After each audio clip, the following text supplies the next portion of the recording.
एक आंदोलन खड़ा करने के लिए हाथों और पांव की जरूरत नहीं होती है, दिल और दिमाग की जरूरत होती है। You don't need hands and legs to drive your organization, you need head and heart to drive your organization. ऐसी मैन पावर तैयार करिए। अगर ऐसे आदमी को ले आए जो आपसे कम बुद्धिमान है, तो और कम बुद्धिमान कस्टमर को वो लेके आएगा। Nothing is more important than developing people, क्योंकि अल्टीमेटली स्ट्रैटेजी को आपके लोग ही चलाने वाले हैं। अ क्लियर विजन और a great vision without great people is completely irrelevant. मैं Vivek Bindra, founder and CEO बड़ा बिजनेस.com, आज बताऊंगा आपको 20 से ज्यादा तरीके के बढ़िया मैन पावर कैसी लाई जाती है। एक है इंटरनल तरीके और एक है एक्सटर्नल तरीके। इंटरनल जो आपकी कंपनी के अंदर से ही तरीके होते हैं, और एक्सटर्नल जो बाहरी तरीके हैं जिनसे आप बढ़िया टीम को ढूंढ के ला सकते हैं।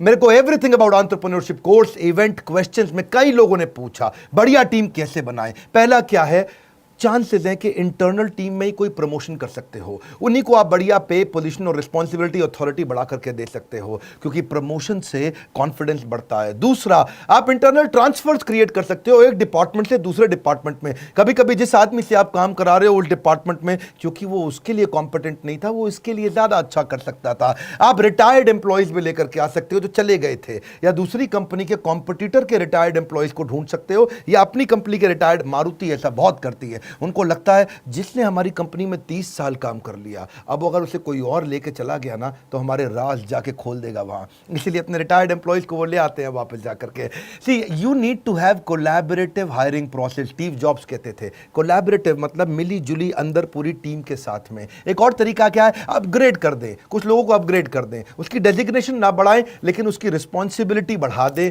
और उसका थोड़ा तनख्वाह भी बढ़ा दें, अथॉरिटी बढ़ाए बिना। देखिए, recruitment should be viewed as the most important, as important as sales, highly critical। आपके लिए सेल्स इंपॉर्टेंट है, उतना ही इंपॉर्टेंट है बढ़िया मैन पावर लेकर के आना। जितना पैसा इंपॉर्टेंट है उतना ही मैन पावर, क्योंकि acquiring the right talent is the most important key for growth. Hiring was, hiring is and hiring will be the most important part. मेरी अपनी ऑर्गेनाइजेशन में अच्छी लीडरशिप बनाने के लिए मैंने बहुत काम किया है। आज मैं अपने ऑफिस नहीं जाता, इसलिए नहीं कि कोरोना क्राइसिस है या लॉकडाउन है। पिछले 1 साल से मैं मुश्किल से अपने ऑफिस 6 बार गया हूंगा, क्योंकि बढ़िया टीम तैयार करी है। और मेरा 5वां पॉइंट है, train your man power.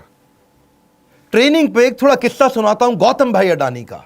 Gautam भाई अडानी गुजराती, सब जानते हैं। एक बार उसकी कंपनी में हेजिंग की गलती हो जाने के कारण, टाइमली ना करने से 50 करोड़ का नुकसान कर दिया एक सीनियर एम्प्लॉय ने। सीईओ बहुत नाराज हो गया था, इसने 50 करोड़ का नुकसान कर दिया। वो उसको निकालने की तैयारी कर चुका था।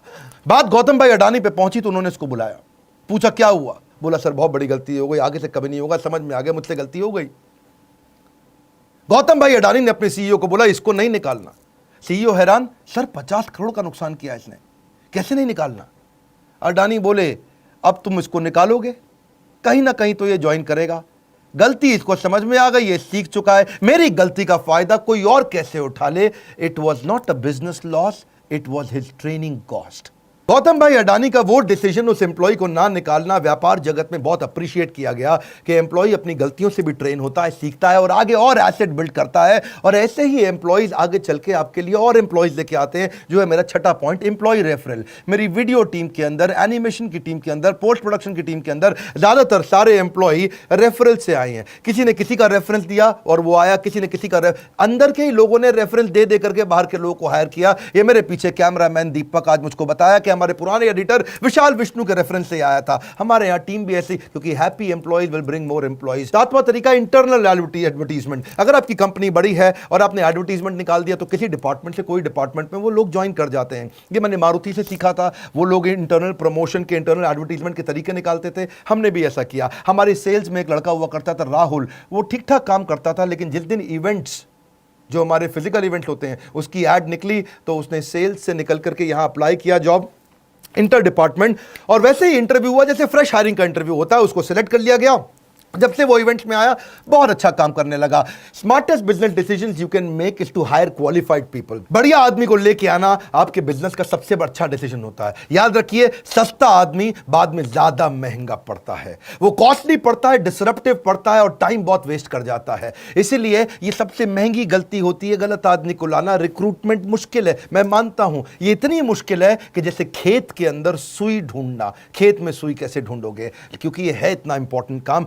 प्रीवियस एप्लीकेंट पे भी फोकस करो। कई बार पहले इंटरव्यू देके लोग जा चुके थे और उनका रिज्यूमे अभी तक पड़ा हुआ है, आपने जवाब नहीं लिया या उस समय डिसीजन नहीं लिया, उस समय वो आदमी काम नहीं आता। तो पुराने लोगों पे ध्यान दें।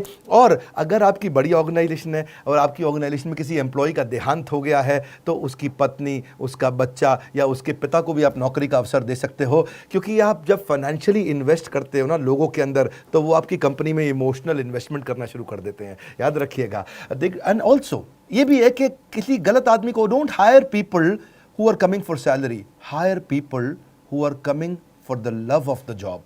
ऐसे लोग जो काम को प्रेम करते हो। फिर आप कुछ ट्रेनीज भी लेके आ सकते हो, मैनेजमेंट ट्रेनी, उनको ही एब्जॉर्ब कर लो, क्योंकि मैनेजमेंट ट्रेनी भी क्या है, अगर आपने the competition to hire will going to increase. आने वाले समय में कंपनीज एक्स्ट्रा फैसिलिटी देंगी अच्छे लोगों को हायर करने के लिए। आपको क्या समझना है, अगर आपको अच्छा आदमी मिल जाता है तो उसको ले लो, उसके लिए जगह बन जाएगी। बढ़िया मैन पावर जो बहुत इंटेलिजेंट इंटेलेक्चुअल है, उसको ले लो। See the way you treat your employees is the way they will treat your customers. क्योंकि अगर आपने ऐसा आदमी ले लिया जिसको बहुत माइक्रो मैनेज करना पड़ रहा है, बहुत टाइटली मैनेज करना पड़ रहा है, बार बार उसको कहना पड़ रहा है ठीक से करे, ठीक से करे, ठीक से कर, इसका मतलब आपने हायरिंग के समय में गलती कर दी थी। एनीवेज, ये इंटरनल तरीके थे। अब एक्सटर्नल तरीके क्या है, बाहर से कैसे लाएं? सबसे आसान तरीका, मैनेजमेंट कंसल्टेंट या एम्प्लॉयमेंट एजेंसी से बात कर लो। वो लोग आपसे क्या है 8% लेते हैं उसकी तनख्वाह का, 12% भी लेते हैं और कहीं 15% भी लेते हैं, डिपेंडिंग ऑन आपको कैसा एजेंसी मिलता है और कितनी मुश्किल मैन पावर ढूंढनी पड़ जाती है। या पब्लिक एडवर्टीजमेंट, जिसके बारे में जानते हैं, इसकी कहीं लोकल एरिया के अंदर सस्ती एडवर्टीजमेंट भी होती है जहां से काम चल जाता है। शुरू में जब मैंने अपना काम शुरू किया था तो भी पब्लिक एडवर्टीजमेंट के थ्रू ही मैं लोग लेके आता, अखबार में छोटी ऐड डाल दी थी, दिन भर में 100 लोग इंटरव्यू देने आ जाते थे, काम के लोग मिल जाते थे। या फिर कैंपस इंटरव्यू करो, कॉलेजेस में जाओ, बी ग्रेड कॉलेज में जाओ, वहां से आप बी ग्रेड कॉलेज का ए ग्रेड आदमी उठा के ले आओ, सस्ता पड़ता है आपको। ए ग्रेड कॉलेज से बी ग्रेड आदमी लेना भी महंगा पड़ता है, यानी कि आईएम में जाओगे वहां पे ए ग्रेड कॉलेज तो है लेकिन उनका बी ग्रेड आदमी भी बहुत महंगा पड़ेगा। आप किसी बी ग्रेड कॉलेज में जाओ, उनका ए ग्रेड आदमी लेके आओ, आपको सस्ता मिल जाएगा। ढूंढिए इस तरह से। आप कैरेक्टर को हायर करो, स्किल उसको अपने आप ट्रेन कर दोगे। एटीट्यूड को हायर करो, एक्सपीरियंस आप उसको अपने आप दे दोगे। बढ़िया आदमी मिल जाए तो उसको ले लो। प्रोफेशनल एसोसिएशन में जाओ, बहुत सारी इंडियन मेडिकल एसोसिएशन भी हायरिंग कराने में मदद करती है, इंस्टीट्यूट ऑफ इंजीनियर्स भी है और कई ऐसी प्रोफेशनल एसोसिएशंस हैं जहां पे कहीं ना कहीं उनके पास रेज्यूमेज रहते हैं। हेड हंटिंग बड़ा अच्छा तरीका है, पांचवा तरीका, यानी कि अपने कंपटीशन को देखो। अगर कोई बड़ा कंपटीटर है आपका तो वहां की हेड हंटिंग करा लो, पोचिंग करा लो। आपको समझ में आया कि मुझे फलाना कंपनी फ्लिपकार्ट का प्रोडक्ट हेड चाहिए, तो आप अपने एचआर हेड को समझा दो कि ढूंढ ढांड के इसके रिज्यूमे लिंक्डइन से वहाँ पहुँच और केवल उसको फ़ोन कर, मुझको वही आदमी चाहिए। देखिए एक बात समझिए, बढ़िया तनख्वाह बढ़िया आदमी के लिए देनी पड़ जाती है आपको, अगर आपको हेड हंटिंग करानी है। I don't pay good wages because I have lot of money. सुनिए मेरी बात को, मैं ज़्यादा तनख्वाह इसलिए नहीं देता क्योंकि मेरे पास पैसा ज़्यादा है, मेरे पास आज ज़्यादा पैसा इसलिए है क्योंकि मैंने ज़्यादा तनख्वाहें दी थी।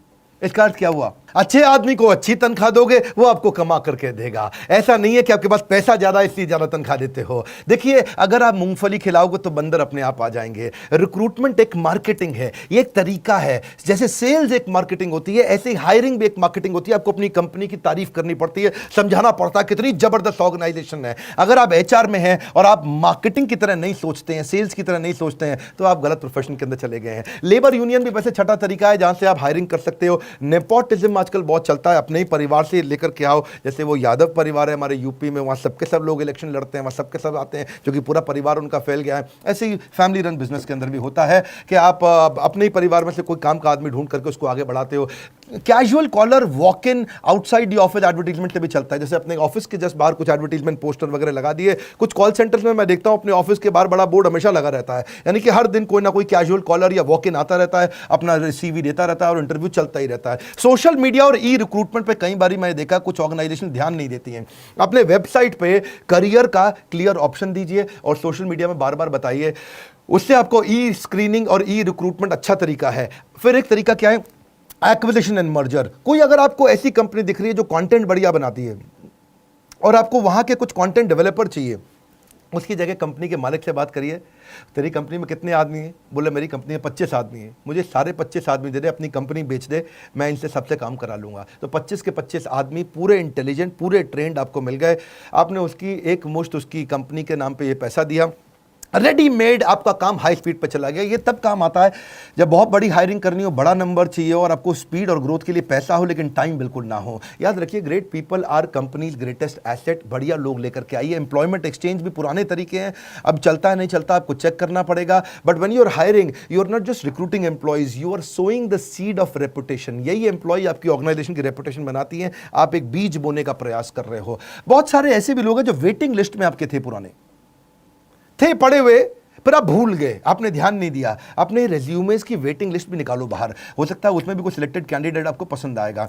मैंने इंटरनल की बात भी करी, एक्सटर्नल की बात भी करी। एक में 10 बताए, एक में 12 बताए। फायदे नुकसान समझ लीजिए। देखिए, इंटरनल मेथड में क्या है, आप अगर अपनी कंपनी के अंदर से लेते हो तो लोग बहुत मोटिवेटेड रहते हैं, उनकी लॉयल्टी और बढ़ जाती है। अरे लाला जी हम लोग को प्रमोट कर रहे हैं, ये नहीं कि बाहर से लेकर आ रहे। अच्छा लगता है उनको। ये थोड़ा क्विक भी है और कॉस्ट इफेक्टिव भी है, महंगा नहीं पड़ता है, सिंपल प्रोसेस है, रिलायबल है। लेकिन इंटरनल में नुकसान भी है छोटा सा, आप बढ़िया फ्रेश टैलेंट नहीं ला पाते। आपको कई बार फेवरेटिज्म देना पड़ता है। अरे ये तो हमारी जाति का है, इसको लगा देते हैं आगे, हा हा हा। ये क्या, कई बार फेवरेटिज्म भी आ जाता है। और लिमिटेड स्कोप भी होता है, क्योंकि आपके पास वही 10 लोग हैं, उन्हीं में से आपको लेना है। बाहर से कई बार कॉन्फ्लिक्ट भी हो जाता है। आपने 10 में से एक को बढ़ाया तो बाकी 9 खुंदक खा गए। लाला जी का कुछ चक्कर है इसके साथ में, तो ये बड़ा गड़बड़ रहता है। एक्सटर्नल मेथड के भी फायदे नुकसान है। अगर आप बाहर से आदमी लेके आते हो, फायदा क्या है, थोड़ा फेयर और इम्पार्शियल है। आप बाहर से लेकर के आए हो, ढूंढ के लेके आए, थोड़ा ट्रांसपेरेंट है, फ्रेश नया टैलेंट आता है, नई इंटेलिजेंस भी आती है कंपनी में। स्कोप बहुत बड़ा है, क्योंकि अपनी स्कोप कैसे बड़ा है कि आप हजारों लोग हैं, हजारों में से 10 चुनने हैं आपने, और इससे ऑर्गेनाइजेशन ग्रो करता है। लेकिन नुकसान क्या है, इसमें जो अंदर बैठा है बेचारा वो टेंशन में आ जाता है। ये बाहर से लाए जा रहे हैं, हमारा नहीं ध्यान रख रहे। दूसरा, टाइम कंज्यूमिंग भी पड़ता है, क्योंकि बाहर से आदमी लाने में वो कई नोटिस पीरियड दे करके आएगा, थोड़ा लेंदी और कॉस्टली प्रोसेस है। एम्प्लॉय डिससैटिस्फाई भी हो जाते हैं, कभी कभार इनसिक्योरिटी भी आ जाती है। लेकिन hire people brighter then you, एक कैटेगरी आदमी लेके आना, ये रूल है मेरी कंपनी में। हमने रूल बना रखा है, अपने एचआर को मैंने बोला हुआ है। आज मेरी फैमिली लगभग 1,500 से 2,000 एम्प्लॉइज और हमारे चैनल की हो गई है, और हेड ऑफिस के अंदर भी, दिल्ली के अंदर भी 400 आदमी बैठते हैं। रूल क्या है, एक कैटेगरी एम्प्लॉय चाहिए, एक कैटेगरी एम्प्लॉय चाहिए। दिमाग में घुसा दिया है। अपने से ज्यादा बुद्धिमान आदमी लेकर के आओ और उसके रास्ते से बाहर हो जाओ, उसके बाद वो काम करके दिखाएगा। Satisfied employees will get more customers will mean more profitability. वैसे मैंने आजकल यूट्यूब पे ही काफी बिजनेस कंटेंट फ्री में देना शुरू किया है। अच्छा लगता है तो मुझको जरूर बताइएगा। एवरीथिंग अबाउट एंटरप्रेन्योरशिप में हमने एचआर से संबंधित सारे टॉपिक्स कवर किए हैं। एम्प्लॉय को रिटेन कैसे किया जाता है, सक्सेशन प्लानिंग, अगला टीम कैसे डेवलप करें, इसको लीडरशिप इन पाइपलाइन बोलते हैं। हाई परफॉर्मेंस कल्चर कैसे आता है, रिक्रूटमेंट, हायर करने का प्रोसेस क्या है, मैनेजरियल एफिशिएंसी, कम आदमी से ज्यादा काम कैसे कराएं, कॉम्पेंसेशन एंड बेनिफिट, तनख्वाह के स्ट्रक्चर कैसे होते हैं, training and development, on boarding का प्रोसेस क्या रहेगा, रिवॉर्ड्स कैसे दिए जाते हैं, ईसॉप, एम्प्लॉय को शेयर होल्डर अगर बनाना हो 1% 2% कैसे बनाते हैं, जॉब डिस्क्रिप्शन ईए का, पीए का, डिपार्टमेंट हेड्स का कैसे बनाते हैं, रिव्यू कैसे करें, उनके परफॉर्मेंस को पढ़ें कैसे, एग्जीक्यूशन एक्सीलेंस, स्पीड कैसे लाएं, केआरए और केपीआई के इंडिकेटर कि उनके भाई स्कोरबोर्ड आपको बनाना पड़ेगा, सेल्फ कोचिंग का डायरी तैयार करें, एम्प्लॉइज को ही एंटरप्रेन्योर या इंट्राप्रेन्योर कैसे तैयार करें। बात बड़ी सरल है, हम कंटेंट में डेप्थ देते हैं।